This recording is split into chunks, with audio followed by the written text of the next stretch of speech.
So if you're going to just use the features of the TV and not worry about the Chromebook, you can do that. You hit the home button to get out of the laptop. That's going to get you back to this menu. This is how the TV turns on. If you want to use your own laptop, that's HDMI 2. It's this cable right here. That cable is long and can reach to the table if you need it.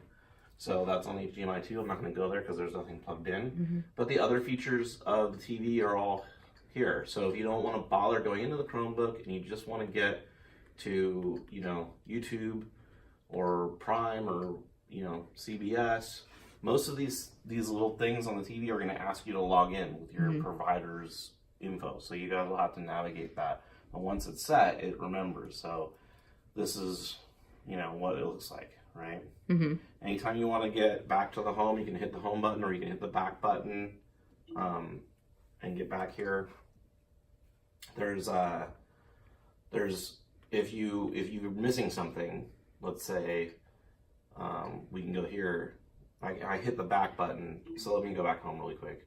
If you go home, this is how it is. If I scroll down to featured free, that's going to be a bunch of free entertainment that we can just check out.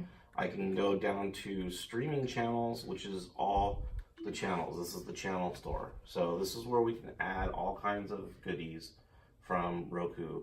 And you can go through the categories here and look. We had YouTube TV installed. We probably want to put YouTube regular in here.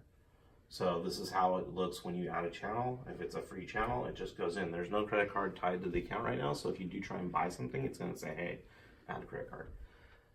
Most services are free. Okay. So, you know, because they'll have you sign up in the app and pay some other way, not usually through Roku. It's pretty rare. Okay. Okay, channel's been added. Cool, thanks. So we can go to the channel directly.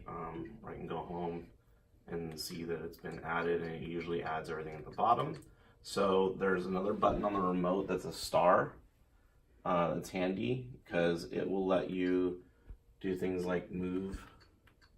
So you can move this channel to the top if you want, let's say, and stuff like that. If I want to remove a channel, I can hit the star, you know, and remove it, right? Okay.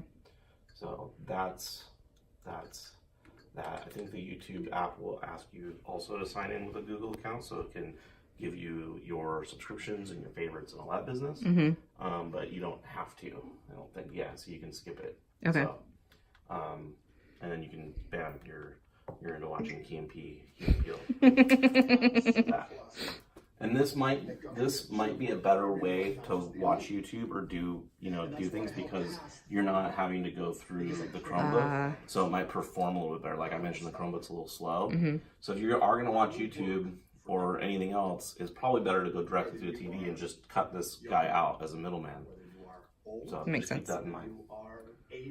So that's pretty much it. Awesome. All right.